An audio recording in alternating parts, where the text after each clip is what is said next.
कलाहांडी जिला केसिंगा स्थित पीएमश्री सरकारी उच्च विद्यालय परिसर में नवनिर्मित खेल पड़ियार आज भव्य घाटन होईछि। एही कार्यक्रम को जिलापाल पावर सचिन प्रकाश सभापतित्व करिथिबा बेले उत्सव में राज्यर जंगल और परिवेश मंत्री गणेश राम सिंह खुंटिया मुख्य अतिथि भावे जोगदेई खेल पड़िया को घाटन करिसंती। घाटन कार्यक्रम में सम्मानित अतिथि भावे कलाहांडी सांसद मालविका देवी, मुख्यमंत्री अतिरिक्त सचिव अनुपम साहा, केसिंगा एनएसी अध्यक्ष नृपराज यादव, ब्लॉक अध्यक्ष चंदन सेनापति, जिला शिक्षा अधिकारी राधाकांत छत्री सह बहु प्रशासनिक अधिकारी जोग देइथिले।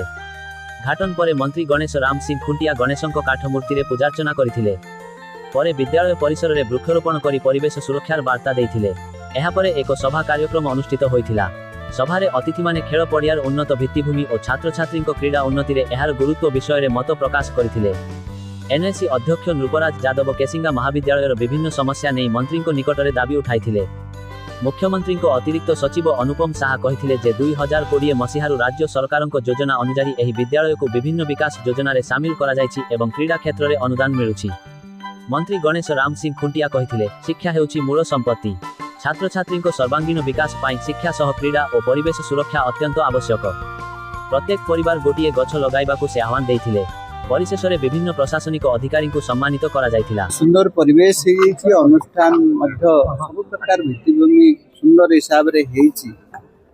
ओडिशार एबडे आपण देखि आपण कम पाइबे।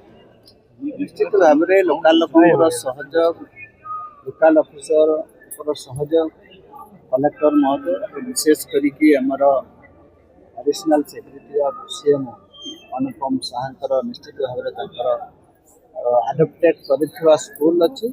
ए स्कूल अध्ययन करिकी से आइस निश्चित भाव रे ए माटी पवित्र माटी ताको मने पकाउछि एवं से मध्य मने पकाइछन्ते अनुष्ठान तार विकास दिगरे, तार उन्नतिकरण दिगरे एवं शिक्षा अनुष्ठान केमती आगक जीव ए अंचल पिला भविष्य को आखि आगे रखिकी जो आईएस पाइले आईएस पाइबा जो आपंकर ये केसिंगा अंचल यही अनुष्ठान ना भी धीरे धीरे के बढ़ुचे और ओडिशा लेवल रे ये अंचल को जानवर सुजोग पाए।